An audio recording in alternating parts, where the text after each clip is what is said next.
શ્રાદ્ધના પ્રશ્નો છે. તો પ્રશ્ન એવો છે કે શ્રાદ્ધ એટલે શું? શ્રાદ્ધ શું કહેવાય, શ્રાદ્ધનું મહત્વ શું છે, શા માટે શ્રાદ્ધ કરવું જોઈએ, અને જો આપણા શાસ્ત્ર પ્રમાણે જીવાત્માને મોક્ષને અર્થે શ્રાદ્ધનું વિધાન હોય તો મોક્ષ થયા પછી પણ શ્રાદ્ધ કરવાનું જે પરંપરા છે એ શા માટે છે. અને જે વ્યવહારિક પ્રશ્ન છે કે પરિવારના સ્વજનોનું શ્રાદ્ધ હોય તો જમી શકાય કે પરિવાર સિવાયના વ્યક્તિઓનું શ્રાદ્ધ જમી શકાય, એના માટે. અને છેલ્લે જે પ્રશ્ન છે શ્રાદ્ધ કેવી રીતે કરવું, જો આ બધા જો કરવાનો મહિમા સમજાતો હોય તો કરવાની રીત શું છે, એ રીતે અહીંયા આગળ પ્રારંભથી માંડીને કારણથી માંડીને ફળશ્રુતિ સુધીનું અહીંયા પ્રશ્નોની અંદર સમાવેશ કરેલો છે. વિષય થોડો ગહન છે, કારણ કે આપણા અનેક શાસ્ત્રોની અંદર, પુરાણોની અંદર, વિષ્ણુ પુરાણ, મત્સ્ય પુરાણ, વરાહ પુરાણ, ભવિષ્ય પુરાણ અને શ્રીમદ સત્સંગી જીવન, ભાગવત આદિ ગ્રંથોની અંદર શ્રાદ્ધના વિશે ખૂબ જ વિસ્તારપૂર્વક ઋષિ મુનિઓએ એનું વર્ણન કરેલું છે. એનું જેટલું મંથન કરીએ એટલું અંદર ઊંડાણમાં ઉતરી શકીએ, પણ છતાંય સામાન્ય જીવાત્મા, એટલે મારા ને તમારા જેવા આ કળિયુગની અંદર જે રહેતા હોય એવા જીવાત્માને શ્રાદ્ધનો હેતુ સમજાય અને શ્રાદ્ધનું મહત્વ પણ સમજાય, શ્રાદ્ધ ક્રિયાને અનુસંદર શ્રાદ્ધના વિશે ખૂબ જ વિસ્તારપૂર્વક ઋષિ મુનિઓએ એનું વર્ણન કરેલું છે. એનું જેટલું મંથન કરીએ એટલું અંદર ઊંડાણમાં ઉતરી શકીએ, પણ છતાંય સામાન્ય જીવાત્મા, એટલે મારા ને તમારા જેવા આ કળિયુગની અંદર જે રહેતા હોય એવા જીવાત્માને શ્રાદ્ધનો હેતુ સમજાય અને શ્રાદ્ધનું મહત્વ પણ સમજાય, શ્રાદ્ધ ક્રિયાને અનુસરી શકે. એટલે ભગવાન સ્વામિનારાયણે શ્રીમદ સત્સંગી જીવનની અંદર પંચમ પ્રકરણની અંદર 20મા અધ્યાયની અંદર પણ આ તમામ જે શાસ્ત્રો, ઉપનિષદો અને પુરાણો, એના જે સિદ્ધાંતો, એનો સમન્વય કરી એક સારરૂપ આપણને સત્સંગી જીવનની અંદર વર્ણન કરેલું છે. છતાંય આપણે થોડું વિસ્તારથી સમજવા માટે પ્રયત્ન કરીએ, જેથી કરીને આપણી મનની શંકાઓ કે કોઈ અણસમજણ હોય તો એ દૂર થાય. કારણ કે ઘણી વખત એના અર્થના અનર્થ પણ થતા હોય છે, ઘણી વખત અતિરેકની અંદર પણ, ભાવાત્માના અતિરેકની અંદર પણ પોતે આપણે, મહારાજે જેમ વચનામૃતની અંદર એક વખત કીધું છે, મહારાજ કે પોતાની સામર્થ્ય અને સિદ્ધિ એના અતિરેકની અંદર ઘણી વખત આપણે જે વિધિ નિષેધના નિયમો છે એનું ખંડન કરતા હોઈએ છીએ. જે મહારાજે કીધું જરાય યોગ્ય નથી, વિધિ નિષેધને અનુસરીને જ જીવાત્મા પોતાના કર્મ ફળ સુધી પહોંચી શકે છે. એટલે આ વિધિ નિષેધના અનુસાર આપણે આ શ્રાદ્ધનું હેતુ એને સમજવું પડે અને એનું મહત્વ પણ સમજવું પડે. તો સૌપ્રથમ પ્રશ્ન જોઈએ, શ્રાદ્ધ એટલે શું? તો આપણા શાસ્ત્રોની અંદર, શ્રુતિ વાક્યોની અંદર એ રીતે શબ્દો આવે છે, શ્રદ્ધાયા ઇદમ શ્રાદ્ધમ, શ્રદ્ધાયા કૃતમ સંપદિતમિદમ ઇદમ શાસ્ત્રમ, શ્રદ્ધાયામ દીયતે યસ્માત તદ શ્રાદ્ધમ. અને એવા પણ વાક્યો આવે છે, શ્રદ્ધાયામ પિતૃમ ઉદ્દેશ્ય વિધિનમ ક્રિયતે યત કર્મમ તદ શ્રાદ્ધમ. આ શબ્દો દ્વારા શ્રાદ્ધની વ્યાખ્યા અહીંયા આગળ શાસ્ત્રોએ સમજાવી છે. શ્રદ્ધાયામ પિતૃમ ઉદ્દેશ્ય વિધિનમ ક્રિયતે યત કર્મમ તત શ્રાદ્ધમ, કે જે પણ કર્મ જે પોતાના પિતૃઓને, એટલે કે પોતાના જે પૂર્વજનો છે, પોતાના જે પેઢીની અંદર, પોતાના કુળની અંદર જે થયેલા જે પૂર્વેના વ્યક્તિઓ, પૂર્વેના જીવાત્માનો જે સંબંધ છે, એ સંબંધને નાતેથી જે પોતાના પિતૃ બન્યા છે, શાસ્ત્ર વચનનું વાલા ભક્તો મંથન અને સમજણ એને બહુ વિવેકથી સમજવું પડે. કારણ કે જેમ વચનામૃતની અંદર મહારાજે દ્રષ્ટાંત લખ્યું, હું એટલા માટે સમજાવું કે શ્રાદ્ધનું મહત્વ પણ સમજવું છે અને શ્રાદ્ધ શું છે એ પણ સમજવું છે. તો શ્રાદ્ધની વ્યાખ્યામાં અહીંયા આગળ શાસ્ત્રો એમ કે છે કે પોતાના પિતૃઓને ઉદ્દેશીને જે વિધિ કરવામાં આવે, અર્થાત કે પૂજન, તર્પણ, દાન, પિંડદાન વગેરે જે પણ ક્રિયા કરવામાં આવે, જે શાસ્ત્રના મત પ્રમાણે કરવામાં આવે, એને શ્રાદ્ધ સંજ્ઞાથી શાસ્ત્રોએ સંબોધન કરેલી છે. હવે આની સાથે સાથે એક વિવેકની વાત પણ સમજીએ, કારણ કે વચનામૃતની અંદર મહારાજે એવું લખ્યું કે આ સંબંધ તો લૌકિક છે, જીવાત્મા સાથેનો કોઈ સંબંધ નથી. અને જીવાત્મા જો ગતિ કરી ગઈ, જીવાત્મા શરીરનો ત્યાગ કરી ગયા, એટલે ત્યાં સંબંધ પણ પૂરા થઈ જાય છે. તો પછી શ્રાદ્ધનો ઉદ્દેશ શું રહે છે? મનની અંદર પ્રશ્ન થાય. અને એ પ્રશ્નના સમાધાન માટે શાસ્ત્રો કહે છે કે જે જીવાત્માના તમારી સાથેના પૂર્વે એટલે આ જન્મની અંદર જે શ્રાદ્ધ થયા, આ જન્મની અંદર જે સંબંધ થયો છે, એ સંબંધના યોગે કરીને એ અધિકાર જીવાત્માનો જે પ્રાપ્ત થયો છે, એ અધિકારની પૂર્તિ માટે જીવાત્માએ શ્રાદ્ધ કર્મ કરવું પડે. એની તૃપ્તિ માટે.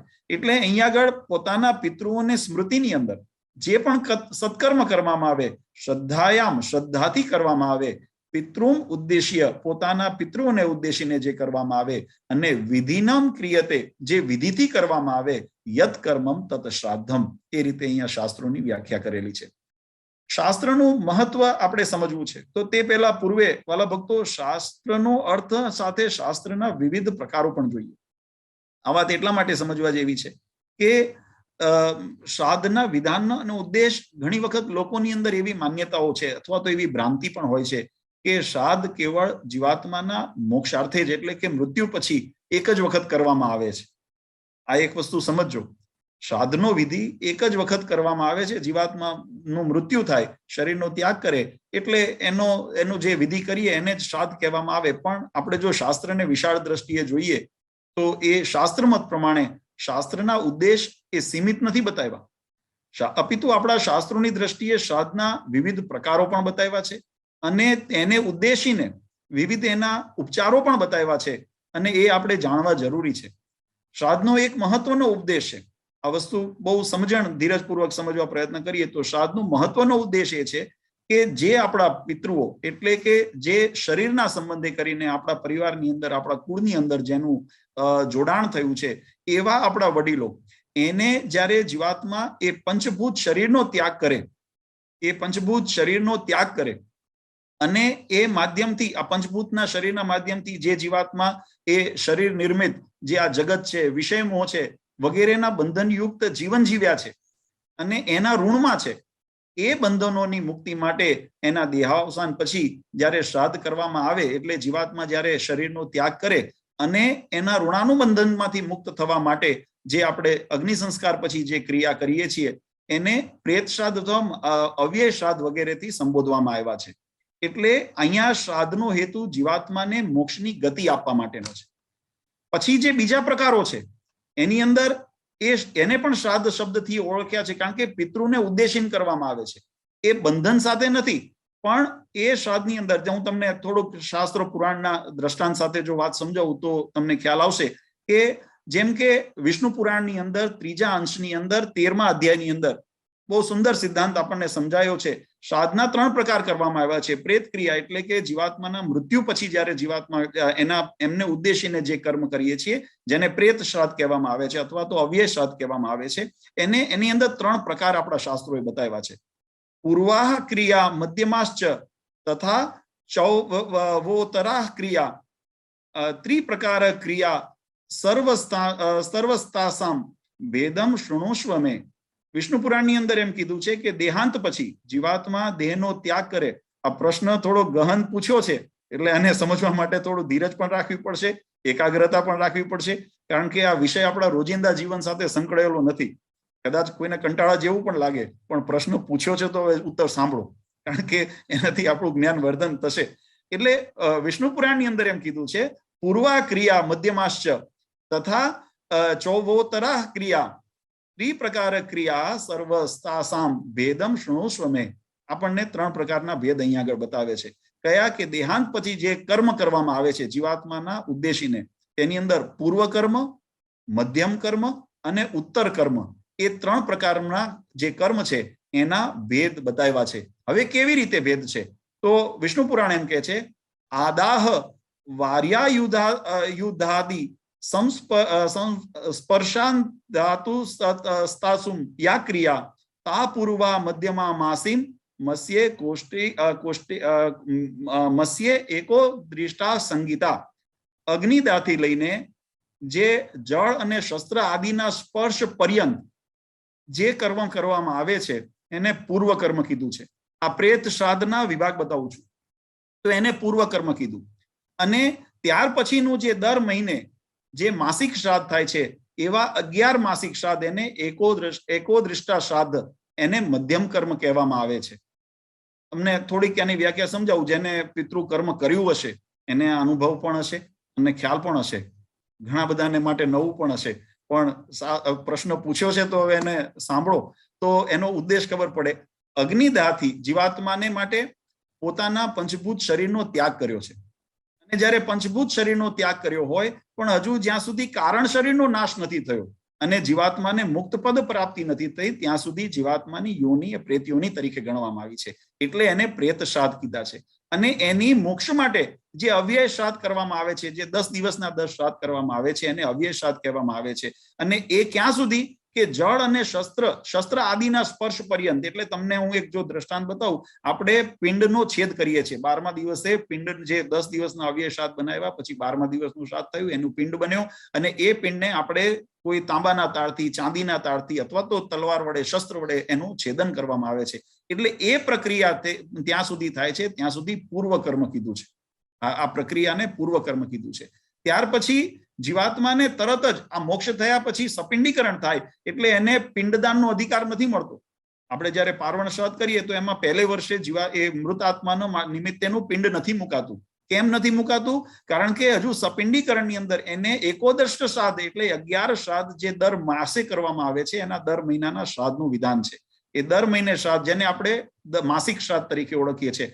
અને પછી વર્ષના અંતે જ્યારે વર્ષીવાળીએ, આ શબ્દો અમુક તમે સાંભળ્યા પણ હશે, તો જેને વર્ષીવાળીએ કહેવાય, એ જ્યારે વર્ષી વળે પછી એ જીવાત્માને સપિંડીકરણનો અધિકાર પ્રાપ્ત થાય છે. પછી જ્યારે મહાલય શ્રાદ્ધ આવે ત્યારે બીજે વર્ષથી એનું પિંડદાન થાય છે. ત્યાં સુધી પિંડદાન થતું નથી. એટલે એ વિષ્ણુ પુરાણ આપણને અહીંયા સમજાવે છે કે જે એકોદ્રષ્ટ જે શ્રાદ્ધ છે એને સંગીતે મધ્યમા શ્રાદ્ધ છે. એકોદ્રષ્ટ શ્રાદ્ધ સુધીમાં મધ્યમા શ્રાદ્ધ કીધું. અને ત્યાર પછીનું પ્રેતે પિતૃત્વ માપને નહીં સપિંડીમ કરણાદુન ક્રિયંતે યા ક્રિયા પિત્રયા પ્રોચ્યંતે ના નૃપોત્તરા. કે અને ત્યાર પછી જ્યારે સપિંડીકરણ થઈ જાય તે પશ્ચાત જીવાત્માનું જે પણ કર્મ કરવામાં આવે છે તે પિતૃ પ્રાપ્ત કરેલા એને માટે એ પિતૃકર્મ એને ઉત્તર કર્મ કહેવામાં આવે છે. ઉત્તર ક્રિયા જે આપણે કહીએ છીએ, આ આખી સંપૂર્ણ ઉત્તર ક્રિયા થઈ. સપિંડીકરણ થયા પછી જીવાત્મા પ્રેત યોનિમાંથી પિતૃ યોનિની અંદર એ જાય છે. પિતૃ યોનિની અંદર એને સ્થાન મળે છે. પછી જીવાત્માની જેવી ગતિ, જીવાત્માના જેવા કર્મ એ આગળ આવશે. હું તમને એ ત્યારે સમજાવીશ સત્સંગી જીવનનો આધાર લઈને કે જીવાત્માની ગતિ એના કર્મને આધીન અને ભગવાનની કૃપા પ્રમાણે જે એને કર્મ ફળ મળ્યું હોય એ પ્રમાણે જીવાત્માની ગતિ થાય છે. પણ જે આ જન્મનો જે સંબંધ છે એ સંબંધને અનુસરીને જીવાત્માની આટલી જવાબદારી બને છે. એટલે કે મૃતાત્માના જે વારસો હોય, એના પુત્ર પુત્રાદિ જે હોય, એનો એ જવાબદારી બને છે કે પોતાના વડીલોના મોક્ષ માટે, એના કર્મબંધનની મુક્તિ માટે, એના આ પંચ વિષય આદિ જે પંચ ભૂત આદિના જે કર્મબંધન છે એની મુક્તિ માટે એને અવશ્ય આ શ્રાદ્ધ કરવું, એવું આપણા શાસ્ત્રનો મત છે. મહર્ષિ એટલા માટે સુમંતુએ બહુ સુંદર વાક્ય લખ્યું છે, શ્રાદ્ધાત પરતરમ નાત્ય છે યસ્કરમ મૃદાત્તમ તસ્માત સર્વ પ્રયત્નેન શ્રાદ્ધમ કુર્યાદ વિચક્ષણ. શાસ્ત્રોની અંદર એનો મત આપ્યો છે કે જગતની અંદર પિતૃઋણમાંથી મુક્ત થવા માટે અને મોક્ષ પ્રાપ્તિ માટે શ્રાદ્ધથી શ્રેષ્ઠ બીજો કોઈ ઉપાય નથી. જીવાત્માને કર્મબંધનથી મુક્તિ, હું પુનઃ વાત કરું કે શરીરનું આપણે પંચભૂત શરીરનો ત્યાગ કર્યો છે, પણ કારણ શરીરની વાસના વગેરે જે પણ બંધન છે એની મુક્તિ માટે, એ જીવાત્માની તૃપ્તિ માટે આ શ્રાદ્ધ એ શ્રેષ્ઠ ઉપાય આપણા શાસ્ત્રોએ બતાવ્યો છે. એટલે કર્યાદ વિચક્ષણ, જે વિચક્ષણ વ્યક્તિ હોય, બુદ્ધિમાન વ્યક્તિ હોય, એને સર્વ પ્રયત્નેન, દરેક પ્રકારે પ્રયત્ન કરી અવશ્ય શ્રાદ્ધ કરવું જોઈએ. આ એનો મહિમા આપણા શાસ્ત્રોની અંદર બતાવ્યું છે. આપણા વાલા ભક્તો, શાસ્ત્રોની અંદર જીવાત્મા ઉપર 3 પ્રકારના ઋણ બતાવ્યા છે. એક તો દેવ ઋણ, એક ઋષિ ઋણ એટલે આચાર્ય ઋણ, અને એક પિતૃ ઋણ. આ 3 પ્રકારના ઋણ છે. અને શ્રાદ્ધનો જે વિધાન છે એ જે પૂર્વ, મધ્યમ અને જે ઉત્તર ક્રિયા સુધીનો જે કર્મ છે એ જીવાત્માના મોક્ષ માટેનો છે. જીવાત્માને કર્મબંધનથી મુક્તિ અપાવવા માટેનો છે. જીવાત્માને પોતાના કર્મ અનુસાર ગતિ કરાવવા માટેનો છે. એટલા માટે એને પ્રેત શ્રાદ્ધ તરીકે મુક્તિનું શ્રાદ્ધ ગણવામાં આવે છે. મોક્ષનું માટેનું શ્રાદ્ધનું વિધાન છે. પણ એ સિવાય પણ જે આ 3 ઋણ છે, દેવ ઋણ, ઋષિ ઋણ ને પિતૃ ઋણ, એમાંથી મુક્ત થવા માટે, એટલે આ જીવાત્મા માટે થયું, કર્મ કરનાર માટે થયું.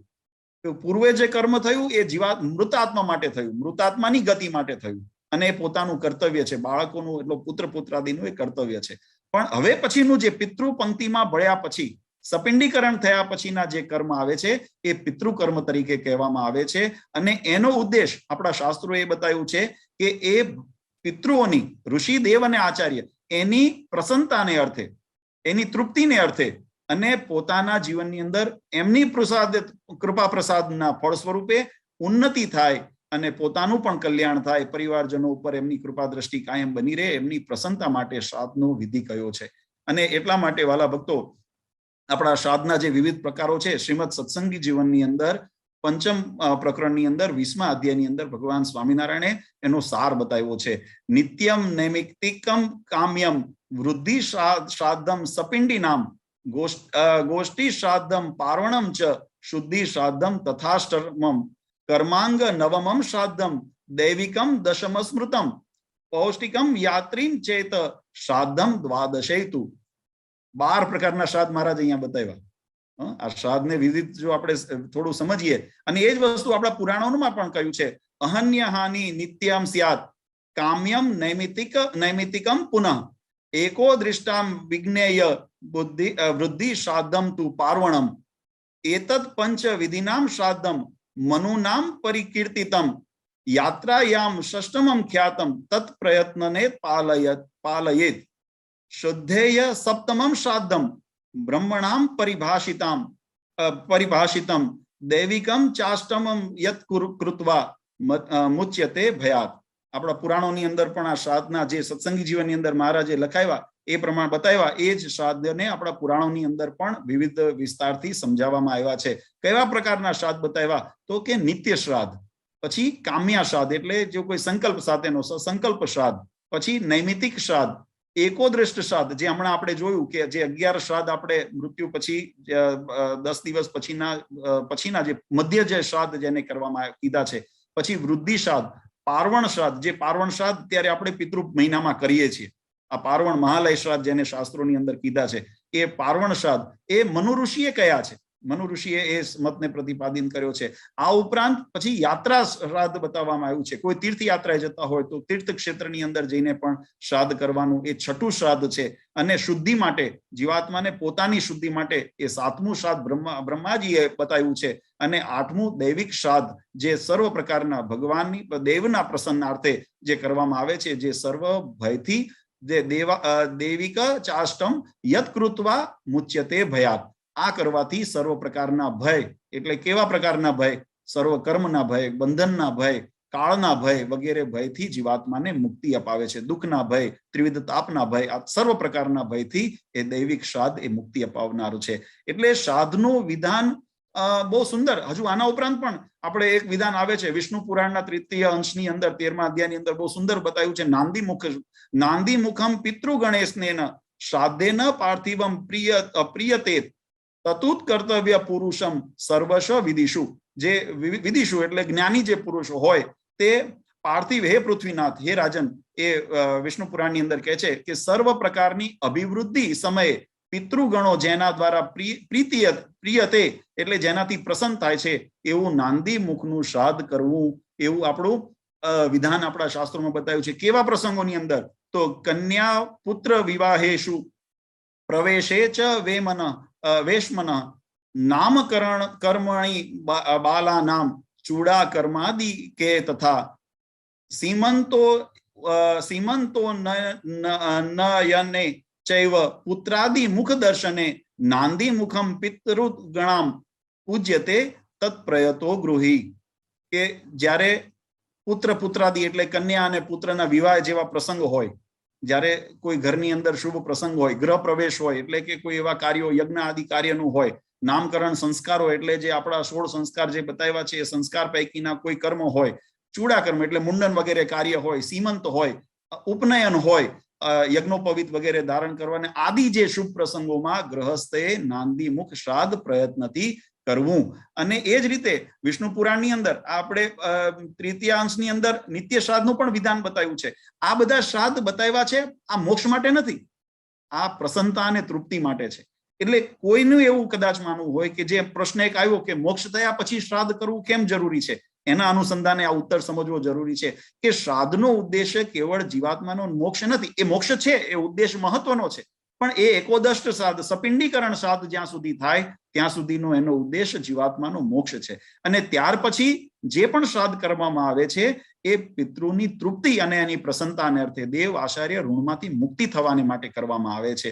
એટલા માટે અને આ બધા નાંદી વગેરે શ્રાદ્ધ કરવામાં આવે છે એ પણ પોતાના જ્યારે પણ શુભ પ્રસંગ હોય એની અંદર કોઈ વિઘ્ન ન આવે, અને વિઘ્ન કદાચ આવે તો એનાથી આપણા પ્રસંગ ઉપર કોઈ આડી અસર ન થાય એટલા માટે એના વિધાન આપણા શાસ્ત્રોની અંદર બતાવ્યા છે. પછી જેમ નિત્ય શ્રાદ્ધનું વિધાન બતાવ્યું છે. નિત્યમ અમાસ્ય સીતે પક્ષે પંચદશ્યામ નરેશ્વર તથાષ્ટકાસુ કુર્વંતી કામ્યાન કાલા શૃણુવમે. હે નરેશ્વર, હે રાજન, પ્રત્યેક માસની કૃષ્ણ પક્ષની પંચદશ્યામ એટલે 15 દિવસે, કૃષ્ણ પક્ષની 15મી એટલે દર અમાસે તથા અષ્ટકામ એટલે હેમંત અને શિશિર ઋતુઓના 4 મહિના અને એની શુક્લ પક્ષની અષ્ટમીની દિવસે, ચાતુર્માસની અષ્ટમીને દિવસે શ્રાદ્ધ કરે. આ બધા નિત્ય શ્રાદ્ધ છે. આ બધાને નિત્ય શ્રાદ્ધની શ્રેણીમાં મૂકવામાં આવ્યા છે. પછી કામ્યા શ્રાદ્ધ પણ બતાવ્યું છે.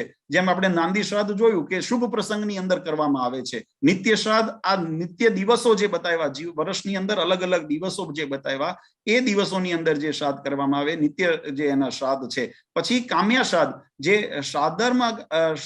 શ્રાદ્ધર્માગતમ દિવ્યમ વિશિષ્ટમ મતમ યાવાદિજમ શ્રાદ્ધમ કુર્વતી વિજ્ઞાય વ્યતિપાતે યનેન તથા વિષુવેવ ચાપી સંપ્રાપ્તે ગ્રહણે શશિ સૂર્યયો સંવત્સે શ્વે ભોપાલ રાશિક વર્ક ચ ગચ્છતિ નક્ષત્રે ગ્રહપિંડાશુ દુષ્ટ સ્વપ્નવલોકનેન ઈચ્છા શ્રાદ્ધાની કુર્વંતી નવસ્યા ગમે તથા.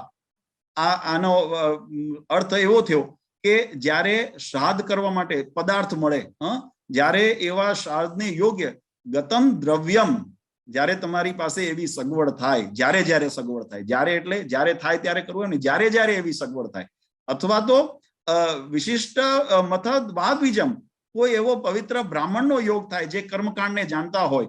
જેમ ભગવાન સ્વામિનારાયણનું પ્રાગટ્ય થયું, બાલ પ્રભુ ઘનશ્યામ જ્યારે છપૈયાની અંદર પ્રગટ્યા ત્યારે માર્કંડે મુનિનો યોગ થયો અને નામા વિધાન થયું. આપણે સત્સંગી જીવન આદિ ગ્રંથની અંદર કથા સાંભળીએ છીએ. એટલે એવા કોઈ સિદ્ધ પુરુષનો, એવા કોઈ શુદ્ધ બ્રાહ્મણનો જ્યારે તમને કર્મકાંડી એવા જે વિશિષ્ટ જ્ઞાની બ્રાહ્મણ હોય એનો યોગ થાય, જ્યારે થાય ત્યારે. એટલે જ્યારે એવો બધા દ્રવ્યોનો યોગ થાય, એવા વિશિષ્ટ બ્રાહ્મણનો યોગ થાય, અથવા તો આપણા શાસ્ત્રોએ કીધું વ્યતિપાતેન, જ્યારે વ્યતિપાતનો યોગ હોય, અથવા અયનેન એટલે ઉત્તરાયણ અને દક્ષિણાયન. આપણા વર્ષની અંદર 2 પ્રકારના અયન બતાવ્યા છે, ઉત્તરાયણ અને દક્ષિણાયન. એ અયનેન એટલે અયનના પ્રારંભની અંદર જ્યારે અયન બદલાય, ઉત્તરાયણમાંથી દક્ષિણાયન જાય અને દક્ષિણાયનમાંથી ઉત્તરાયણ જાય, એવી રીતે જ્યારે અયન બદલાય ત્યારે આરંભમાં જે કરે ત્યારે એને કામ્ય શ્રાદ્ધ કીધો છે. આ ઉપરાંત વિષુષ ક્રાંતિ એટલે સૂર્યચંદ્રનું જ્યારે સંક્રાંતિ થતી હોય, ગ્રહણ થતું હોય, અને બીજું કે સૂર્ય જ્યારે રાશિ વચક્રે, જ્યારે પોતે રાશિ બદલતો હોય, એટલે સૂર્ય એક રાશિમાંથી બીજી રાશિમાં જ્યારે પ્રવેશ કરતો હોય, અને આ ઉપરાંત જ્યારે ગ્રહ નક્ષત્ર ગ્રહ પીડાશું, શાસ્ત્રોમાં કીધું ગ્રહ નક્ષત્રોની પીડા થતી હોય, અને દુસ્વપ્ન જ્યારે કોઈ એવા ભૂંડા સ્વપ્ન દોષ થતા હોય, અને ઘરમાં જ્યારે નવીન અન્ન આવે. જો કેવું શાસ્ત્રોએ એનું વિધાન બતાવ્યું છે, ઘરની અંદર નવીન અન્ન આવે એટલે વર્ષની નવી જ્યારે શરૂઆત થતી હોય, કોઈ શુભ કાર્ય થવા જઈ રહ્યું હોય, ત્યારે આ બધાની અંદર જે શ્રાદ્ધ કરવામાં આવે છે, આ કામ્યા શ્રાદ્ધ કીધું છે. અને આ કામ્યા શ્રાદ્ધનું વિધાન છે એ મોક્ષથી પર છે. મોક્ષ તો જીવાત્માનો થઈ ગયો, જીવાત્માની ગતિ પ્રાપ્ત થઈ ગઈ, પણ એ જીવાત્માનો એ જે પિતૃ જે છે, પોતાના ઋષિ છે, પોતાના આચાર્ય છે, એના જે ઋણ છે, દેવ પિતૃ અને ઋષિ અને પોતાના પિતૃ, એના ઋણમાંથી જે જીવાત્માને મુક્તિ થાય, એમની તૃપ્તિ થાય, અને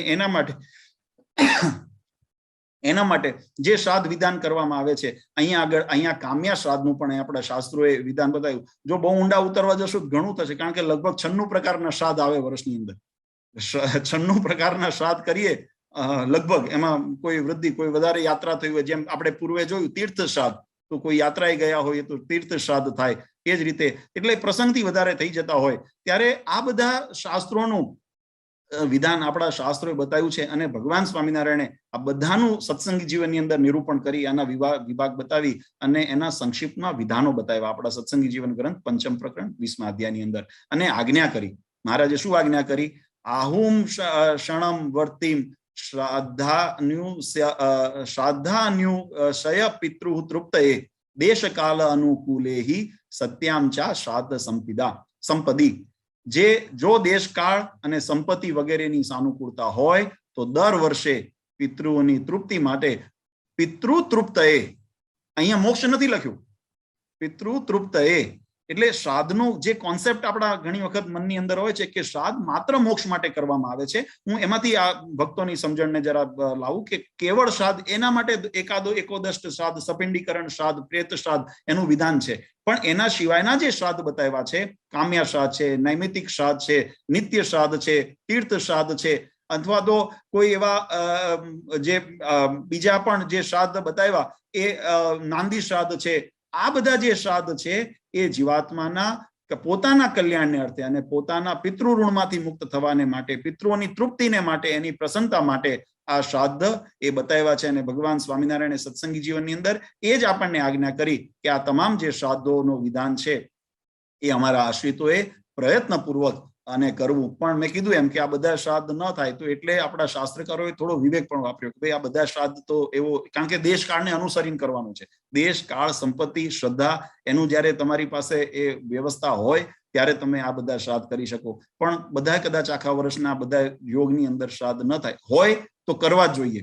એટલે અહીંયા આગળ કોઈ બાદ બાકી ન કરે. નહીતર તો, કારણ કે અમે જયારે વાંચતા હતા ને તો શ્રાદ્ધ પ્રકરણની અંદર એક એવું પણ વિધાન આવ્યું કે જયારે કઈ સગવડ ન હોય ને તો કેવળ હાથ જોડીને પ્રાર્થના કરો ને તો પણ શ્રાદ્ધનું ફળ મળે. એટલે બધા સહેલો માર્ગ બધા ગોતશે, સરળ માર્ગ બધા ગોતે કે ભાઈ હાથ જોડીને પ્રાર્થના કરી લેવી. એવું વિષ્ણુ પુરાણની અંદર અને આપણે મત્સ્ય પુરાણની અંદર આ બધા વિધાનો એના બતાવ્યા છે કે જયારે સગવડ ન હોય. હું આગળ આવીશ જયારે આપણે શ્રાદ્ધનો વિધિને આપણે કેવી રીતે કરવું એ પ્રશ્નના ઉત્તર તરફ જઈશું ત્યારે હું એનું બધું વિધાન વિસ્તારથી સમજાવીશ. પણ કહેવાનો ભાવાર્થ કે આપણા શાસ્ત્રોએ કીધું છે જો દેશ, કાળ, સંપત્તિ એવું વગેરે સાનુકૂળ હોય તો અવશ્ય દર વર્ષે આ પિતૃઓની તૃપ્તિ માટે, અહીંયા આગળ શબ્દ ભગવાન સ્વામિનારાયણે વાપર્યો છે પિતૃ તૃપ્તયે, પોતાના પિતૃઓની તૃપ્તિ માટે, એની પ્રસન્નતા માટે.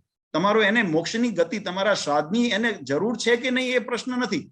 પ્રશ્ન એ છે કે તમે જો કર્મ કરશો તો એની પ્રસન્નતા તમારા ઉપર રહેશે, એની કૃપા દ્રષ્ટિ રહેશે અને એ તૃપ્ત થશે. એટલા માટે જીવાત્માએ પ્રયત્નથી સત્યામ ચ શ્રાદ્ધમ સંપદી એટલે અવશ્ય પોતાના જીવાત્માએ પોતાના પિતૃની પાછળ શ્રાદ્ધ કરવું જોઈએ. આ શ્રાદ્ધનું મહત્વ છે. અને એટલા માટે આ શાસ્ત્રકારોએ આ પિતૃપક્ષ જે આપણે આ ભાદરવાની અંદર જે પૂનમ પછીનો પડવો અમાસ સુધીનો જે સમય, એટલે દર વર્ષે ભાદ્ર માસની પૂર્ણિમાથી અમાવસ્યા સુધીને પિતૃપક્ષ કહેવામાં આવે છે.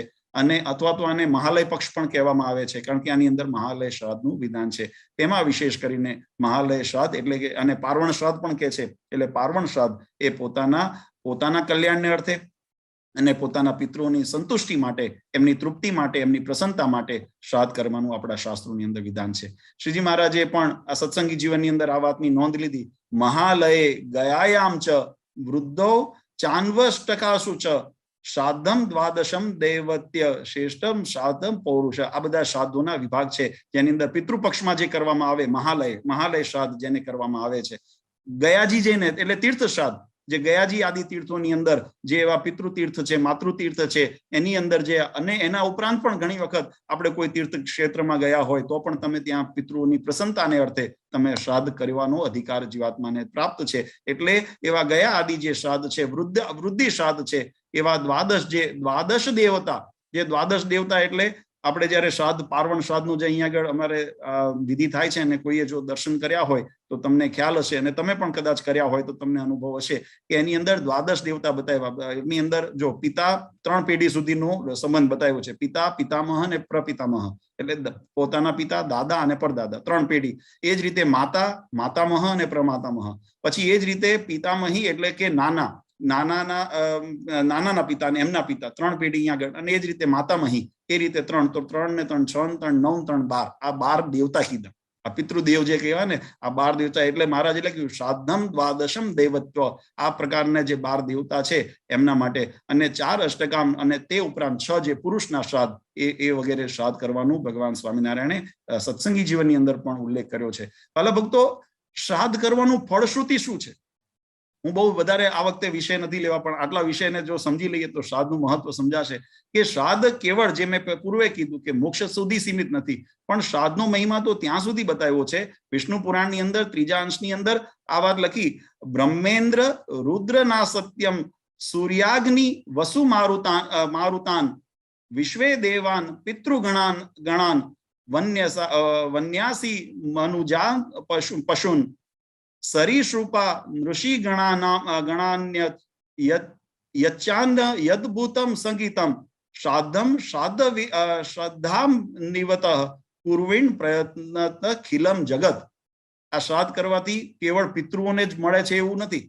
વિષ્ણુ પુરાણ એમ કહે છે, શ્રાદ્ધ જો શ્રદ્ધા સહિત કરવામાં આવે, શ્રદ્ધાથી જો શ્રાદ્ધ કર્મ કરવામાં આવે તો મનુષ્યની સાથે સાથે બ્રહ્મા, ઇન્દ્ર, રુદ્ર, અશ્વિની કુમાર, સૂર્ય, અગ્નિ, વસુગણ, મરુદગણ અને વિશ્વેદેવ અને પિતૃગણ, પછી એ ઉપરાંત ત્યાં સુધી કીધું પક્ષી, મનુષ્ય, પશુ, સરીસૃપ, ઋષિગણ આદિ તથા ભૂતગણ આદિ સંપૂર્ણ જગત પ્રસન્ન થાય છે.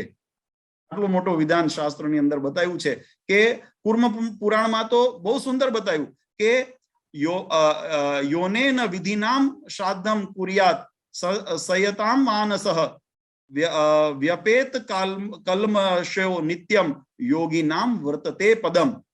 આ કુર્મ પુરાણની અંદર, જો કે એની અંદર ઘણા બધા અધ્યાયો બતાવ્યા છે, 20, 21, 22, 23 એવા બધા અધ્યાયો આ શ્રાદ્ધ પ્રકરણને લઈને જ બતાવ્યા છે. પણ એની અંદર જે મહત્વનું એનો મહિમા બતાવ્યો છે, એમ બતાવ્યો છે કે જો મનુષ્ય વિધિપૂર્વક શાંત મન થઈને, એટલે ધૈર્ય અને ધીરજ રાખીને શ્રદ્ધાપૂર્વક જે શ્રાદ્ધ કરે છે, તે સર્વ પ્રકારે ક્લેશમાંથી વ્યપેત કલ્મમેશ નિત્યમ યોગી નામ વર્તતે પદમ, કે તે તમામ પ્રકારના ક્લેશોથી મુક્તિ થાય છે અને યોગીનો એટલે સિદ્ધ દશા, યોગીઓની જેવી, યોગીઓની સિદ્ધ દશા એટલે એવી પદને, એ સિદ્ધ દશાને પામે છે.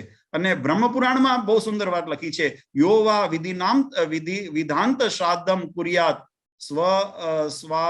સ્વાભિવાવોચિતમ આહ બ્રહ્મ સ્તંભ પર્યંતમ જગત પ્રીણિતામ માનવ.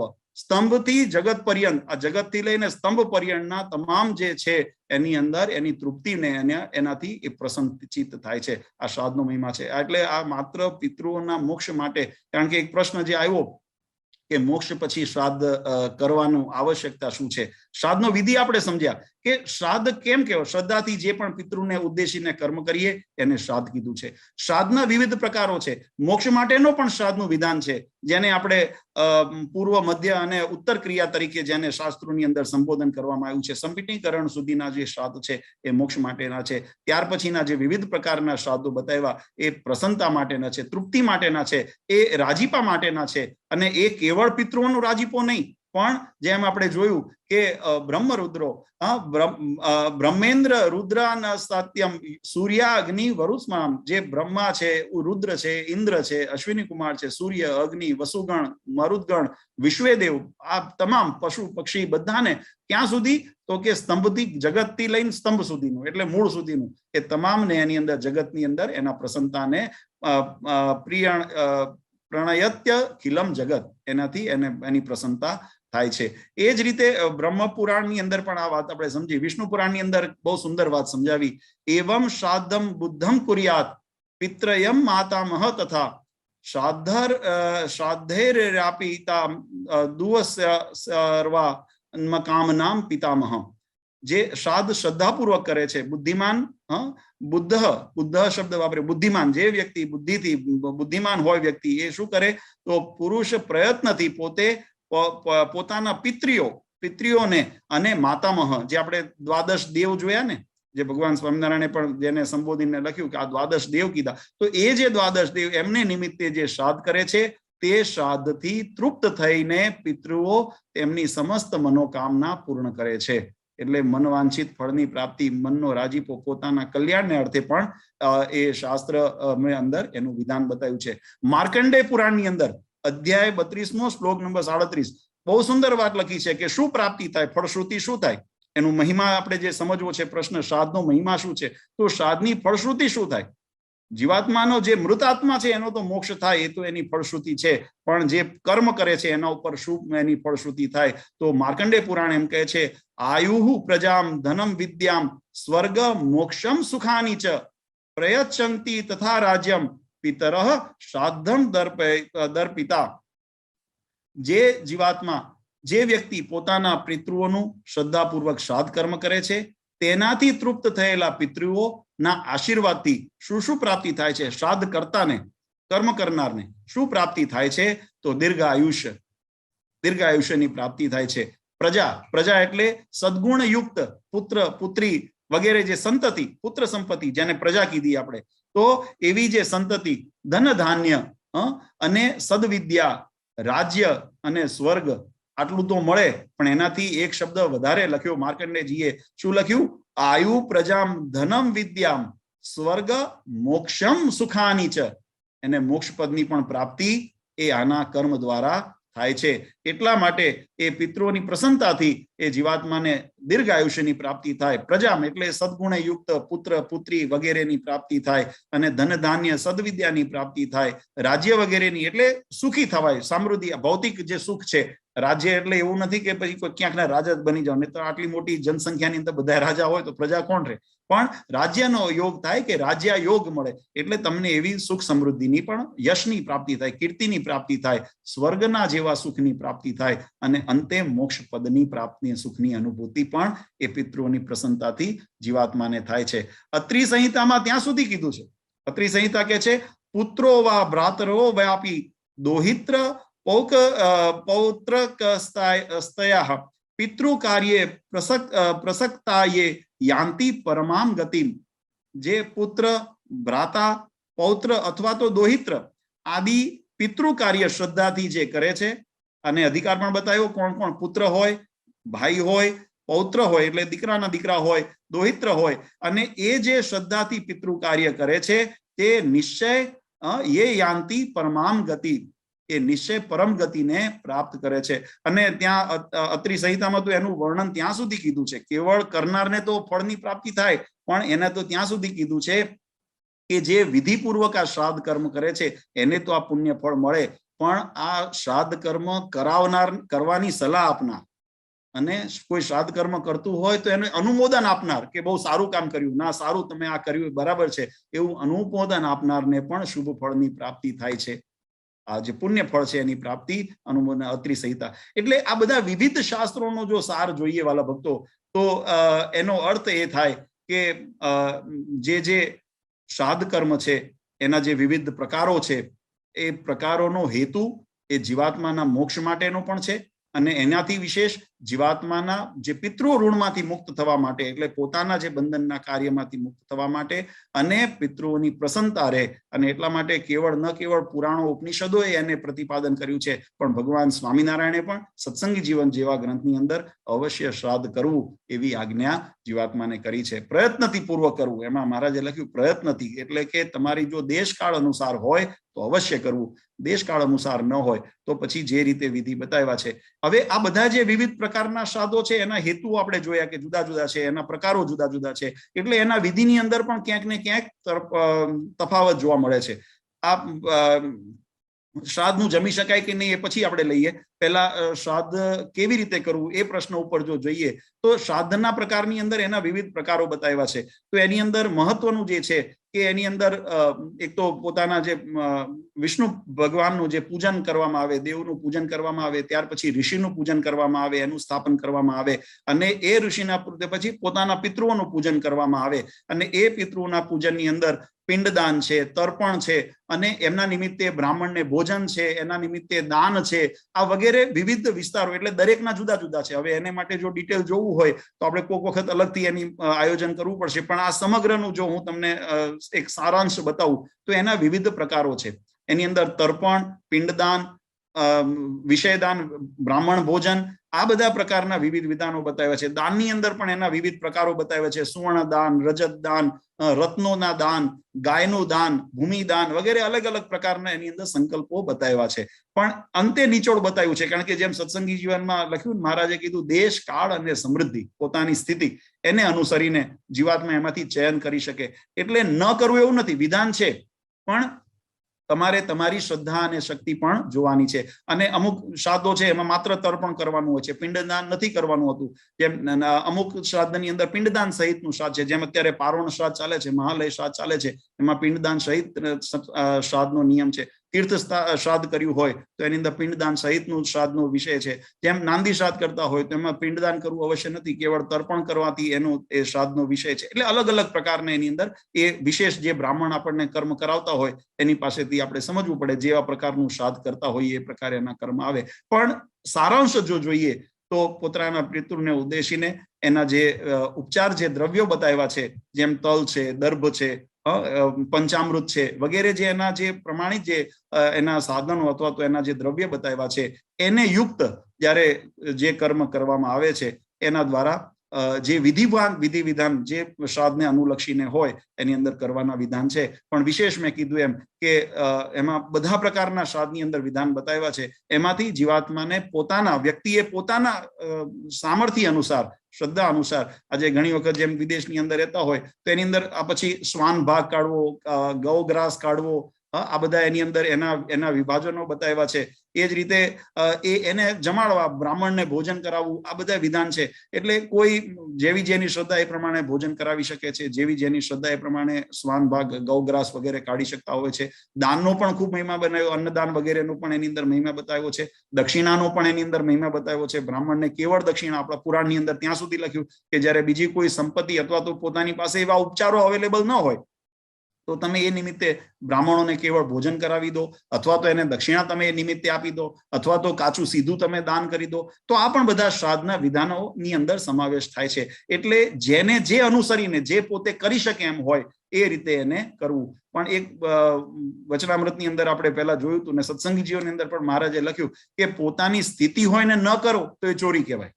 એટલે તમે કરી શકતા હો અને છતાંય તમે ન કરતા હો તો એ ચોરી કહેવાય. એટલે જો કરી શકતા હો તો અવશ્ય કરવું, પ્રયત્ન કરીને કરવું. ઘણી વખત આપણે અલ્પ શ્રદ્ધાને કારણે કરી શકવાની સામર્થ્ય હોવા છતાં પણ આપણે શ્રદ્ધાયુક્ત નથી એટલે નથી કરતા, તો શાસ્ત્ર એનો નિષેધ કરે છે.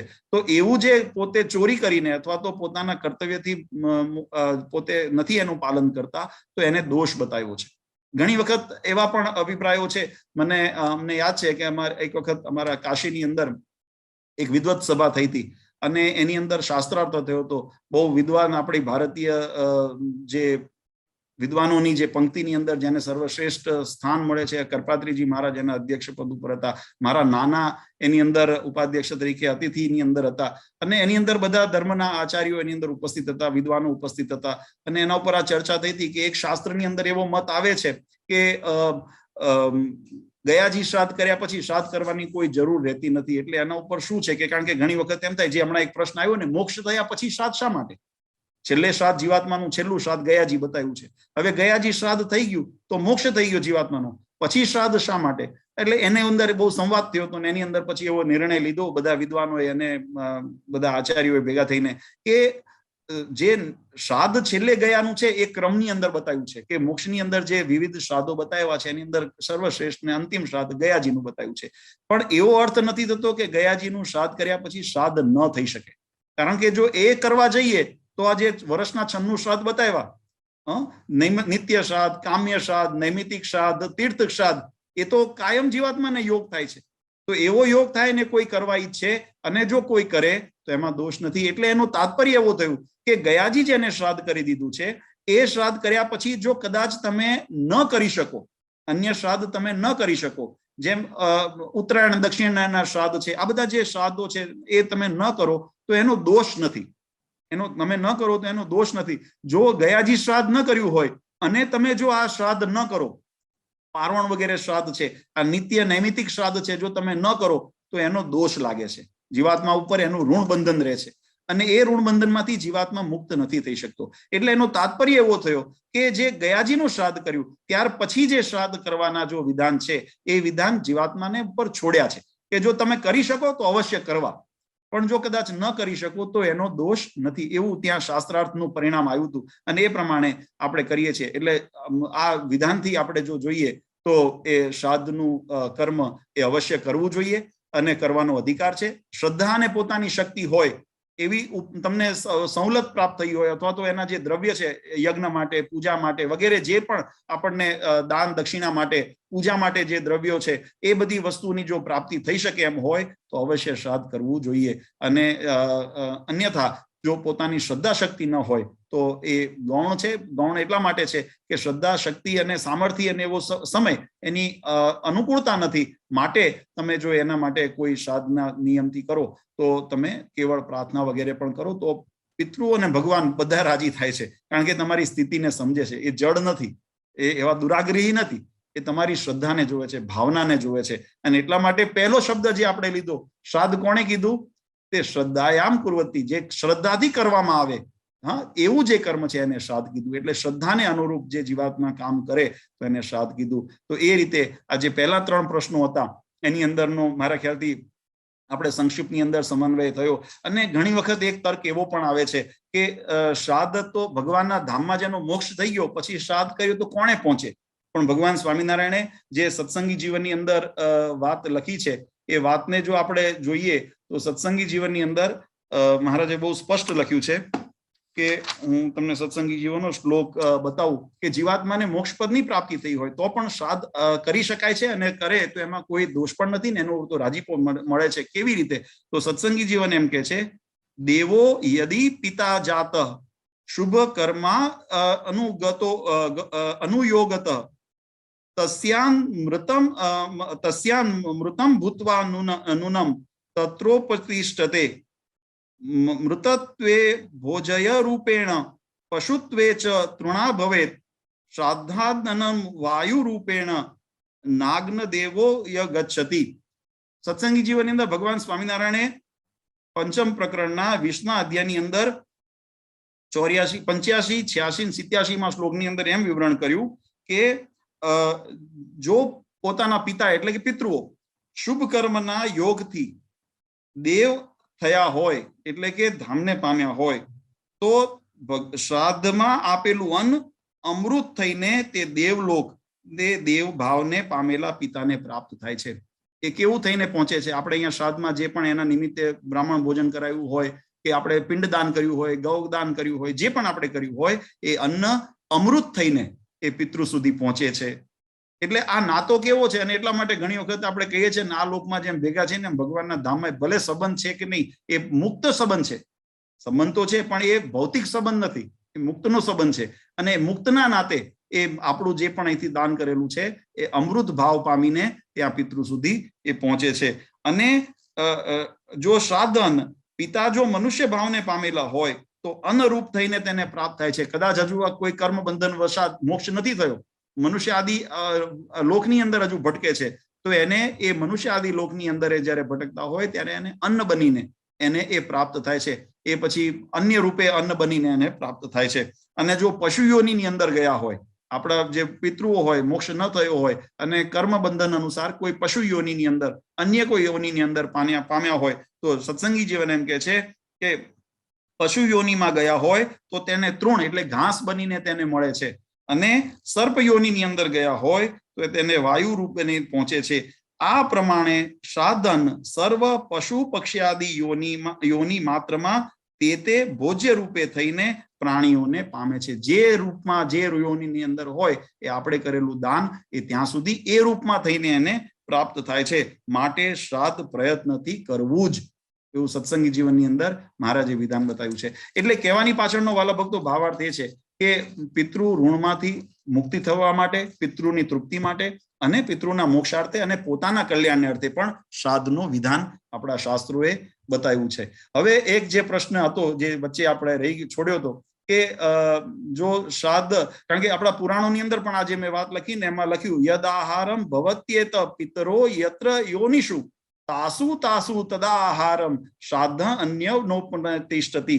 જે યોનિની અંદર જેવા જેવા સ્વરૂપની અંદર પિતૃ હોય, જો ધામની અંદર હોય તો અમૃત સમાન થઈને એમને મળે છે, અન્ય યોનિની અંદર હોય, પશુ યોનિની અંદર તો ઘાસ બનીને એને અન્ન પ્રાપ્ત થાય છે, અને સર્પ યોનિની અંદર તો વાયુ બનીને પ્રાપ્ત થાય છે, મનુષ્ય યોનિની અંદર હોય તો અન્ન બનીને એને પ્રાપ્ત થાય છે. એમ જે એને તાસુ તાસુ તદાહારમ શ્રાદ્ધ અન્નમ એને ઉપતિષ્ઠતે, એને એ રીતે એ પહોંચે છે. એવા આપણા પુરાણો ઉપનિષદોના પણ વાક્ય છે, જે સત્સંગી જીવનની અંદર આપણે જોયું. હવે આપણે જે છેલ્લો પ્રશ્ન લઈ લઈએ કે પરિવારનું વ્યક્તિનું કોઈ શ્રાદ્ધ હોય તો જમાય, અને પરિવાર સિવાયનું હોય તો જમાય કે કેમ.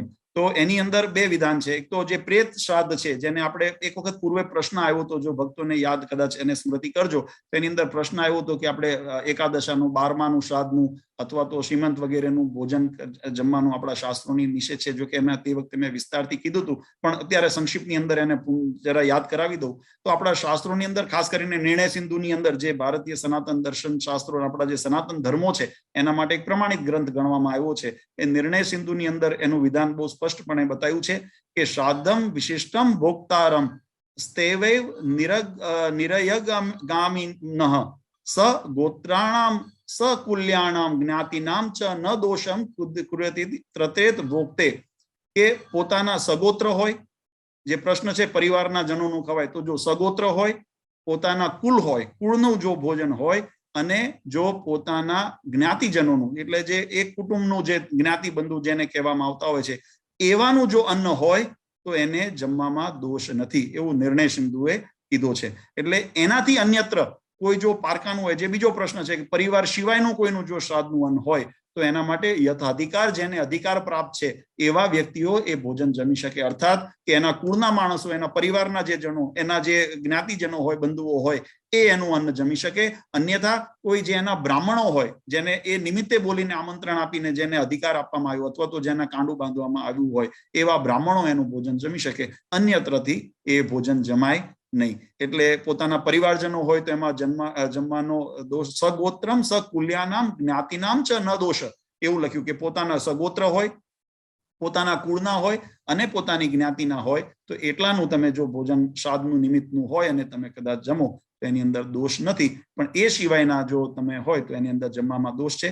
અધિકાર વાળા હોય, એટલે જેમ કે એના નિમિત્તેના બ્રાહ્મણો તમે નિમંત્રિત કર્યા હોય ને બ્રાહ્મણો એના કરતા, અને બ્રાહ્મણો માટે પણ વિધાન બતાવ્યું છે, જો કે એ વિષય જુદો છે, પણ જો બ્રાહ્મણો પણ શ્રાદ્ધનું નિમિત્તનું ખાતો હોય તો એના પ્રાયશ્ચિત માટે અને એનાથી એ કર્મમાંથી નિવૃત્ત થવા માટે, એના બંધનમાંથી એમને પણ અનુષ્ઠાન વગેરેનું વિધાન આપણા શાસ્ત્રોએ બતાવ્યું છે, જેથી એ ઋણ એમના ઉપર પણ ન રહે. પણ છતાંય એને નિમિત્તે એને અધિકાર, યથાધિકાર જેને મળેલો હોય એ એની અંદર એને જમી શકે છે.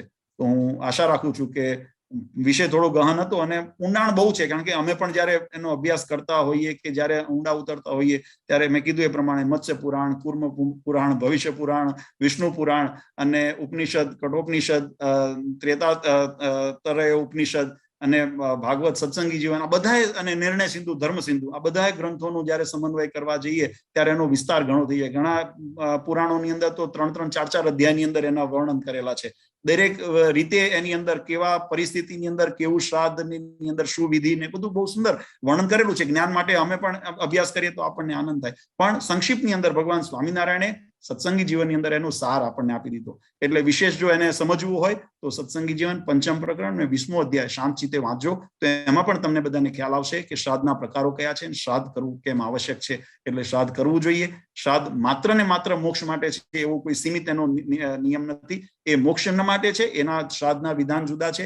અને મોક્ષ પછી, જીવાત્માનું સપિંડીકરણ થયા પછી, પ્રેતમાંથી પિતૃ થયા પછી, એ પિતૃની તૃપ્તિ માટે, પછી એ મોક્ષ પદને પામ્યા હોય તો પણ પિતૃની તૃપ્તિ થઈ શકે છે. એટલે નહીતર તો ભગવાન સ્વામિનારાયણે ધર્મદેવ અને ભક્તિ માતાનું શ્રાદ્ધ ન કર્યું હોત. આપણા સંપ્રદાયની અંદર, સત્સંગી જીવનની અંદર એનું વર્ણન, ભગવાન સ્વામિનારાયણ રામાનંદ સ્વામીનું શ્રાદ્ધ ન કર્યું હોત, અને સ્વયં ભગવાન સ્વામિનારાયણનો શ્રાદ્ધ વિધિ રઘુવીરજી મહારાજ ને અયોધ્યા પ્રસાદજી મહારાજે ન કર્યો. એ મોક્ષ પદને પામેલા છે, પણ છતાંય એમની પ્રસન્નતા અને તૃપ્તિ માટે જે અવ્યય શ્રાદ્ધ કર્યા, પ્રેત શ્રાદ્ધ જે કર્યા, ઉત્તર ને મધ્યમ જે ક્રિયા કરી એ મોક્ષ માટેની કરી. પણ ઉત્તર ક્રિયા પછીની, પિતૃયોનિને પામ્યા પછીની જે જીવાત્માને માટે કર્મ કરવામાં આવે છે, જેની અંદર નૈમિતિક, નિત્ય, કામ્ય વગેરે જે શ્રાદ્ધના જે પ્રકાર બતાવ્યા છે, નાંદી શ્રાદ્ધ વગેરે જે શ્રાદ્ધના, તર્પણ, તીર્થ શ્રાદ્ધ વગેરે જે શ્રાદ્ધના પ્રકાર બતાવ્યા છે, એ પ્રસન્નતા અને તૃપ્તિ માટે છે. એટલે એ શ્રાદ્ધ, પાર્વણ શ્રાદ્ધ, જે અત્યારે આપણે વર્તમાન જે કાળ ચાલી રહ્યો છે, આ ભાદરવા મહિનાની અંદર પિતૃપક્ષની અંદર જે વિશેષ પાર્વણ શ્રાદ્ધ, મહાલય શ્રાદ્ધ જેને કહેવામાં આવે છે, એ કરવામાં આવે છે. એ તૃપ્તિ અને પ્રસન્નતાને અર્થે કરવામાં આવે છે. અને એના દ્વારા એમની તૃપ્તિથી શું શું પ્રાપ્તિ થાય એ પણ આપણે પૂર્વે જોયું કે ધન ધાન્ય પશુ પુત્ર લાભમ, એનાથી જે પોતે આ રીતે શ્રાદ્ધ કરે છે એને આયુ પ્રજામ ધનમ વિદ્યામ સ્વર્ગમ મોક્ષમ સુખાની ચ પ્રયચ્છન્તિ તથા રાજ્યમ પિતરઃ શ્રાદ્ધ તર્પિતા. જે પ્રસન્ન થયેલા પિતૃઓ એને જે આપણે અર્પણ કર્યું છે એનાથી પ્રસન્ન થયેલા પિતૃઓની કૃપાથી, એમના રાજીપાથી જીવાત્માને આયુ, પ્રજા, ધન, વિદ્યા, સ્વર્ગ આદિના સુખ જેવી અનુભૂતિ થાય, રાજ્યની સુખની અનુભૂતિ થાય અને અંતે મોક્ષ સુખાની છે, અને મોક્ષના સુખની પણ પ્રાપ્તિ જીવાત્માને થાય. એટલા માટે શ્રાદ્ધનો મહિમા આપણા દર્શન શાસ્ત્રોએ, ભારતીય સનાતન ધર્મની અંદર એનો ખૂબ મહિમા સમજાવ્યો છે. ખૂબ જાણવા મળ્યું શ્રાદ્ધ વિશે. અને ગ્રહસ્થમાં લોકોને આ પ્રશ્ન કાયમ હોતા હોય છે કે, અને ખાસ આપે પણ જે વિગત કરી કે હરિભક્તો દૂર રહેતા હોય, વિદેશમાં હોય, એના માટે પણ આપણે ખુલાસો કર્યો. દેશકાળ પ્રમાણે અમે ટ્રાય કરીએ, પણ અહીંયા ઘણી વખત બ્રાહ્મણો ને અગવડતા હોય, કદાચ મળતા હોય, એનું ખબર ના હોય. પણ તમે કીધું ટ્રાય કરવું જરૂરી છે. પણ વિશેષ આપણા બધા મંદિરોમાં અહીંયા ને પણ અત્યારે શ્રાદ્ધ નિમિત્તે આપણે ભગવાનને સભા અને ધૂન ભજન પ્રાર્થના કરીએ છીએ. તો એમાં રાજી મહારાજ શ્રી કેવી રીતે મંદિરમાં આપણે કેવી રીતે કરી શકાય? ખાલી એક નાનો પ્રશ્ન વાત કરું. હા, ના, બહુ સરસ પ્રશ્ન તમે કર્યો છે. જો શ્રાદ્ધનો અધિકાર, હમણાં મેં થોડા વખત પહેલા આપણે પ્રશ્નોની અંદર જોયું કે પુત્ર હોય, પૌત્ર હોય, દોહિત્ર હોય, ભરાતું હોય, એને બધાને શ્રાદ્ધનો અધિકાર આપ્યો છે. પછી એની અવેજમાં ન હોય તો પહેલો અધિકાર એનો પ્રાપ્ત છે. અને એના માટે પણ મત્સ્ય પુરાણની અંદર અને કુર્મ પુરાણની અંદર બહુ સરસ વિધાન બતાવ્યું છે. હું અત્યારે સમય વધારે થશે એટલે એનો પ્રાસ નથી, પણ એનો સાર તમને સમજાવું કે એની અંદર અલગ અલગ વિધાન બતાવ્યા છે કોણ કરી શકે શ્રાદ્ધ. તો સૌથી પ્રથમ પુત્રને અધિકાર પ્રાપ્ત થયો. પુત્ર ન હોય તો પુત્રને જ અધિકાર પ્રાપ્ત છે. પછી ન હોય તો પૌત્રને થાય, ભ્રાત્રને થાય. એનો ક્રમ બતાવ્યો છે. અને ત્યાં સુધી બતાવ્યો છે કે જ્યારે પુરુષ કોઈ ન હોય તો સ્ત્રીને પણ અધિકાર આપણા શાસ્ત્રોની અંદર આપેલો છે. એટલે ઘણી વખત એ થતું હોય છે કે બહેનોથી આ ન થાય, એવું નથી. પણ પ્રથમ અધિકાર કોનો છે એની અંદર ક્રોનોલોજી બતાવેલી છે કે પહેલા આ હોય તો એને પણ અધિકાર મળે, એ ન હોય તો પછી એ જ રીતે ભાણાને, જમાઈને બધાને વારાફરતી ક્રમની અંદર સમાવેશ કર્યો છે કે આ ન હોય તો શું, આ ન હોય તો શું, આ ન હોય તો શું. તો એની અંદર ક્રમ સુધી બધાનો બતાવ્યો છે, વિસ્તારપૂર્વક બતાવ્યો છે. એટલે એ ક્રમની અંદર જેને અધિકાર પ્રાપ્ત છે એને શ્રાદ્ધનો અધિકાર પ્રાપ્ત છે. બરાબર. એ સિવાયના જ્યાં સુધી એ હયાત હોય ત્યાં સુધી બીજાને કરવાનો અધિકાર પ્રાપ્ત થતો નથી. એટલે શિફ્ટ નથી થતી, જે રિસ્પોન્સિબિલિટી છે એ શિફ્ટ નથી થતી. એટલે પ્રથમ જેનો અધિકાર છે એ એને શ્રાદ્ધ કરે તો બરાબર છે. એટલે પોતાના પિતૃઓની પાછળ, એટલે પોતાના જે સ્વજનો છે એના પિતૃઓની પાછળ જે કરવાનો અધિકાર એ દરેક ગ્રહસ્થને પોતાના કુળ પરંપરા અનુસાર એને કરવાનો અધિકાર છે. જ્યાં સુધી આપણે ભગવાનના શ્રાદ્ધ નિમિત્તેની, એટલે ગઈકાલે જેમ આપણે દશમનું શ્રાદ્ધનું નિમિત્ત બનાવીને ઉત્સવ કર્યા, તો એક વસ્તુ પહેલી ચોખવટ કરીએ કે દશમનું શ્રાદ્ધ એ લૌકિક શ્રાદ્ધ નથી. એ દશમનું શ્રાદ્ધ એ દિવ્ય પરમાત્માના ચરિત્રની અંદર, એક સ્મૃતિના રૂપની અંદર આપણે શ્રાદ્ધ કરીએ છીએ. અમે કરીએ છીએ અમારા પિતૃ તરીકે કરીએ છીએ. જે ધર્મકુળ પરિવારની અંદર જે શ્રાદ્ધ કર્મ થાય છે એ પોતાના પિતૃને નિમિત્તે થાય છે. અન્ય હરિભક્તો પિતૃને એમના પિતૃ તરીકે નથી, કારણ કે એમના માટે ઈષ્ટદેવ છે, ભગવાન છે. એટલે એમના પિતૃ નથી. અમારે તો ભગવાન પણ છે, ઈષ્ટદેવ પણ છે અને પિતૃ પણ છે. એટલે અધિકારથી એ શાસ્ત્રની અંદર અમે તર્પણ, પિંડદાન વગેરે અમે કરવા અધિકૃત છીએ. પણ અન્ય જે ભક્તો છે, સંતો છે, એ એમના શિષ્યો છે, એમના આશ્રિત છે. અને એટલા માટે આશ્રિતોનો પણ અધિકાર છે, બતાવ્યો છે. મેં જેમ કીધું એમ મત્સ્ય પુરાણની અંદર, એના વિવરણની અંદર બતાવ્યું, કુર્મ પુરાણની અંદર બતાવ્યું છે આશ્રિતોને, શિષ્યોને પણ અધિકાર. પણ ક્યારે? જ્યારે પુત્ર ન હોય, જ્યારે એના ભાણા ન હોય, ભાણી ન હોય, અથવા તો એના પરિવારના કોઈ સ્વજન ન હોય, ત્યારે એનો અધિકાર એને મળે છે. એટલે ત્યાં સુધી પિંડદાનનો અધિકાર પ્રાપ્ત થતો નથી. એવું એનું વિસ્તારથી સંક્ષિપ્તની અંદર એનો સમન્વય સમજવો. પણ વિશેષ આપણા માટે, દરેકને માટે આરાધ્ય છે, ઈષ્ટદેવ છે. અને એમની સ્મૃતિની અંદર ભગવાનની જેમ ગીતાજીની અંદર ભગવાન કૃષ્ણએ કીધું કે મારા કર્મ અને મારા જન્મ અને કર્મને જે દિવ્ય જાણે છે એને પુનર્જન્મને વિદ્યતે. એટલે ભગવાનના જે જન્મ છે, એટલે પ્રાગટ્ય છે, એ પણ દિવ્ય છે. અને એ જ રીતે ભગવાનની દરેક લીલા પ્રત્યેક દિવ્ય છે. તો એ જ અનુસંધાને ભગવાનની અંતર્ધ્યાન લીલા પણ દિવ્ય છે. એટલે મનુષ્ય દેહનો ત્યાગ કરવો એ કોઈ લૌકિક સંસારિક પ્રક્રિયા નથી, પણ એક દિવ્ય લીલા છે. અને એ લીલાની અંદર એમની સ્મૃતિ કરીને આપણે દશમને દિવસે આપણે શ્રાદ્ધ પક્ષની અંદર ધર્મકુળ જે કરે છે પિતૃ નિમિત્તે કરે છે, પણ અન્ય જે સંતો હરિભક્તો જે પોતે કરવા ઈચ્છતા હોય તો એને એ નિમિત્તે તમે વિશેષ ધૂન ભજનનું આયોજન કરી શકો છો. તમે મંદિરની અંદર વિશેષ કથાનું આયોજન કરી શકો છો, તમે એના નિમિત્તે બ્રાહ્મણોને તમે જમાડી શકો છો, હરિભક્તોને તમે જમાડી શકો છો, એ અધિકાર દરેકને પ્રાપ્ત થાય છે. તર્પણ અને પિંડદાન એના સિવાયનું જે પણ ક્રિયા છે એ બધા ભક્તો એ નિમિત્તે કરી શકે છે. એટલે આપણે ત્યાં સંપ્રદાયની અંદર પણ પરંપરા છે કે મહારાજના શ્રાદ્ધોત્સવ નિમિત્તે, એટલે શ્રાદ્ધને ઉત્સવ તરીકે ગણવામાં આવ્યો છે, શ્રાદ્ધોત્સવ નિમિત્તે આપણે વિવિધ મંદિરોની અંદર અથવા તો મંડળોની અંદર વિશેષ ધૂન ભજનનું કીર્તનનું આયોજન કરતા હોઈએ છીએ, વિશેષ ભગવાનને થાળ કરી અને એનો પ્રસાદ એ હરિભક્તોની અંદર વિતરણ કરતા હોઈએ છીએ. કદાચ ઈચ્છા હોય ને સગવડ હોય તો કદાચ એ નિમિત્તે તમે બ્રાહ્મણોને જમાડો તો પણ એમાં કોઈ દોષ નથી. એટલે એટલી વિધિ આપણે કરી શકાય છે ને એમાં ભગવાનનો રાજીપો થાય અને ભગવાન આપણો પર પ્રસન્ન રહે. બહુ સરસ બાપજી વાત કરી. એક લાઈવમાં બીજો એક પ્રશ્ન આવ્યો છે આની સાથે જ તે આપણે કે આપણે વિશેષમાં જયારે શ્રાદ્ધ ઉત્સવ હોય ત્યારે કાગવાસ ને એવું નાખીએ છીએ, અને અત્યારે તો ઘણી વખત કાગડા પણ ઓછા થઈ ગયા છે, અને વિદેશમાં કે પરિસ્થિતિમાં એવું અહીંયા અમે કાગવાસ ક્યાં નાખવા જઈએ કે અત્યારે સિટીમાં પણ આ પ્રશ્ન છે. તો એનો હેતુ શું કે કાગવાસ થી કેવી રીતે પિતૃઓને પહોંચતું હોય, અને કદાચ ન શક્ય હોય તો શું કરવું? ના, એટલે જો મેં હમણાં તમને કીધું કે એની અંદર કાગવાસનો પણ વિધાન છે, શ્વાન ભાગનું વિધાન છે, ગૌગ્રાસનું પણ વિધાન છે. આ અલગ અલગ વિધાનો એની અંદર બતાવ્યા છે. એમાંથી જેને અનુસરીને કરી શકે એને કરી શકાય, અને ન હોય તો મેં કીધું એ પ્રમાણે જેને સગવડ નથી, જેને એવી નથી, તો એ બધા માધ્યમ છે. આપણે બ્રાહ્મણને ભોજન જમાડીએ છીએ, જેમ શાસ્ત્રની અંદર પુરાણની અંદર આ પણ વાત બહુ સુંદર વિસ્તારથી લખી છે કે તમને મનમાં શંકા થાય કે હું બ્રાહ્મણને જમાડું તો પિતૃ સુધી કેમ પહોંચે, પણ એ પહોંચે છે, એનું માધ્યમ બતાવ્યા છે. એમ કાગવાસ, શ્વાન ભાગ અથવા તો ગૌગ્રાસ અને બ્રાહ્મણ ભોજન, આ બધા એના માધ્યમો બતાવ્યા છે. આપણે હોમની અંદર જેમ આહુતિ નાખીએ છીએ તો આપણે અગ્નિની અંદર પણ એ જે તે દેવને પહોંચે છે, એ ભાવથી આપણે કરીએ છીએ તો એ પહોંચે છે. અને મહારાજે પણ સત્સંગી જીવનની અંદર લખ્યું જે યોનિની અંદર એ હોય એ રૂપમાં થઈને એને પહોંચે છે. એટલે એની અંદર કોઈ શંકા કરવાનો પ્રશ્ન નથી. પ્રશ્ન એ છે કે તમને અનુકૂળતા કઈ છે. જો ત્યાં શ્વાન ભાગને તમે કાઢીને જો કોઈ મળતા હોય તો શ્વાનને ખવડાવો, કે કાગવાસ નાખીને તમે ખવડાવો, કાગડાઓને પણ તમે ખવડાવો, અથવા તો તમે ગૌગ્રાસ નિમિત્તે તમે કાઢીને ગાયોને પણ એ નિમિત્તે ખવડાવો. ત્રણેય, અને અમે ત્રણેય કરીએ છીએ, કારણ કે ભારતની અંદર અને વડતાલની અંદર ત્રણેય અવેલેબલ છે. કાગડાઓ એ છે, આપણે ત્યાં ગૌશાળા પણ છે, અને શ્વાન ભાગની અંદર પણ અમે કરીએ, તો ત્રણેય અમે કાઢીને કરતા હોઈએ છીએ. પણ કોઈ વખત યાત્રામાં હોઈએ, તીર્થમાં હોઈએ, ત્યાં કોઈ વખત અવકાશ ન થયો હોય તો જે અવેલેબલ હોય એને કરીએ છીએ. અને એ પણ અવેલેબલ ન હોય તો એ નિમિત્તે તમે દક્ષિણા વગેરે, જે પણ સીધું વગેરે તમે બ્રાહ્મણોને તમે દક્ષિણા રૂપે આપી શકો છો. આ બધા પ્રશ્નો ઘણી વખત લૌકિક વ્યવહારે કરતા હોય, જોયું હોય દાદા પરદાદાથી, પણ ખબર ના હોય કેમ કરવાનું હોય. એટલા માટે બહુ સરસ આપનું શંકાનું સમાધાન થયું. અને ખાસ બધા હરિભક્તોનો વિશેષ પ્રશ્ન એ જ હતો કે મહારાજના ધામમાં બધા આપણા મુખ તો સીધા હોય, પણ એની શું કામ, પણ આપણે બહુ સરસ સમજાયું કે એની પ્રસન્નતા માટે, એમના રાજીપા માટે આપણે કરીએ છીએ. ખૂબ ખૂબ ખૂબ આભાર લાલજી મહારાજશ્રી. બધા હરિભક્તો, પૂજ્ય લાલજી મહારાજશ્રી પણ તમે આ પિક્ચરમાં જોઈ શકો છો, ઘણા આપણે સોશિયલ મીડિયામાં. મહારાજશ્રી, પૂજ્ય લાલજી મહારાજશ્રી જેમ કીધું કે એમને ધર્મકુળ પરિવાર તરીકે એમનો અધિકાર છે કે ધર્મકુળ પરિવારના મહારાજથી લઈ અને બધા આચાર્યો, ધર્મદેવ, ભક્તિ માતા, બધાનું શ્રાદ્ધ કરવાનો એમનો અધિકાર જે પ્રાપ્ત થયો છે. અને આપણને જે અધિકાર છે એ આપણે સત્સંગી તરીકે છે, આપણે ઉત્સવ કરવાનો અધિકાર છે.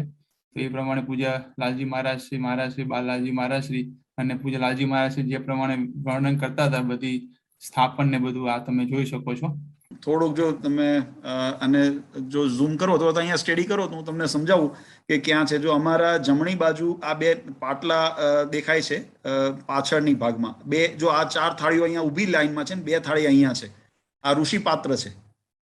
જો અહીંયા આગળ પહેલા સન્મુખ જે સિંહાસન છે એ વિષ્ણુ પરમાત્મા ગદાધર ભગવાન વિષ્ણુનું સ્થાપન છે. ભગવાન સૌ પ્રથમ ભગવાનનું પૂજન કરવામાં આવે, જે અમે ત્યાં અભિષેક વગેરેથી પૂજન કરીએ છીએ. અને ત્યાર પછી નાના લાલજી જ્યાં બેઠા છે એની આગળ તમે જોશો તો 2 થાળી પડી છે, એની પાછળ પાટલા છે, એ પાર્વણ છે, ઋષિનું સ્થાપન છે, ત્યાં ઋષિ મુનિ દેવનું સ્થાપન છે. અને પછી આ બાજુ જે એક લાઈનમાં 4 થાળી પડી છે એની આગળ જે 4 પાટલા છે, 1, 2, 3 ને 4 લાઈનમાં, જે ભગવાનનાથી લઈ અને ઋષિ સુધીના, એ પિતૃ પાટલા, જે દ્વાદશ, જે 12 દેવતા કીધા ને, એની અંદર પ્રથમ પિતા પિતામહ, પ્રપિતામહ, પછી માતા માતામહ પ્રમાતામહ, પછી માતામહી પ્રમાતામહી, અને એ રીતે નાના દાદા એમના દાદા, અને એ જ રીતે નાની એમના માતા ને એમના માતા, એ રીતે 3 પેઢીનું એ રીતે દ્વાદશ અહીંયા આગળ એ રીતે થાય છે. અને વચ્ચે જ અમે સમજો એક બાજુ ખૂણામાં દેખાય છે પિંડ, એ બધાના જે પિતૃઓ જે છે સ્થાપનની અંદર આટલાનું સ્થાન આપવામાં આવે છે. અને પિંડદાન અને તર્પણની અંદર એ 7 પેઢીના બધા જે અમારા પૂર્વજ, એમાં પિતા આવે, કાકા આવે, ફોઈ આવે, ફુવા આવે, સસરા આવે, સાસુ આવે, પછી જમાઈ આવે, બેન આવે, બનેવી આવે, આ બધાના નામનું તર્પણ અને એને અધિકાર એની અંદર થયેલો છે. એટલે જેને જેને યાદ હોય એ બધા નામ સહિત પિંડદાન કરી શકે છે. અને જો નામ યાદ ન હોય અથવા તો એ સંબંધ યાદ ન હોય તો છેલ્લે એક સર્વપિતૃનો પિંડ મૂકવામાં આવે છે, કે કદાચ નામી અનામી યાદીની અંદર અમારું યાદી છે તો લગભગ 108 નામ અમારે યાદીમાં થાય છે, 108 પિંડ મુકાય છે. પણ ઘણી વખત કોઈના નામ ન યાદ રહ્યા હોય અથવા તો આપણને જ્ઞાન બહાર, કારણ કે 4-5 પેઢી પહેલાનું હોય, કદાચ ન આપણી પાસે વિગત હોય, તો એના નિમિત્તે સર્વપિતૃ નિમિત્તેનું એક પિંડ છેલ્લે મૂકવામાં આવે. એ રીતે એના વિવિધ પ્રકાર છે.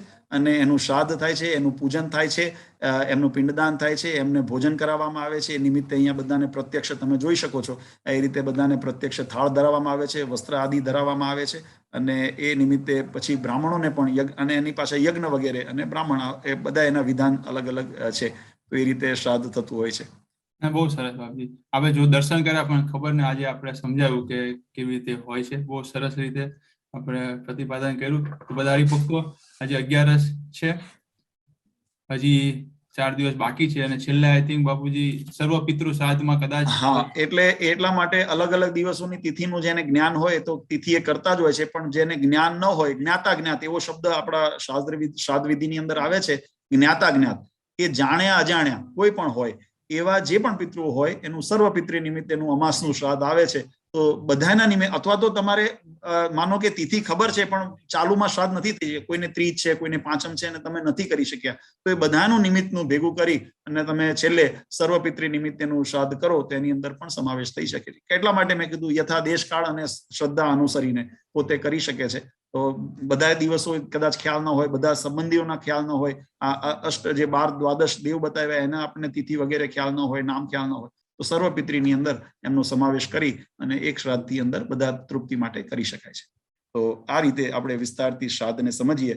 તો બધાએ નિયમિત જે પ્રશ્નો એના હતા, શ્રાદ્ધનું મહત્વ, શ્રાદ્ધ શા માટે કરવું જોઈએ, શ્રાદ્ધ કેવી રીતે કરવું જોઈએ, એના માટે થોડોક મેં સંક્ષિપ્તમાં જવાબ આપ્યો છે. કારણ કે કેવી રીતે કરવું જોઈએ, દરેક શ્રાદ્ધના વિધિના પ્રકાર અલગ અલગ છે.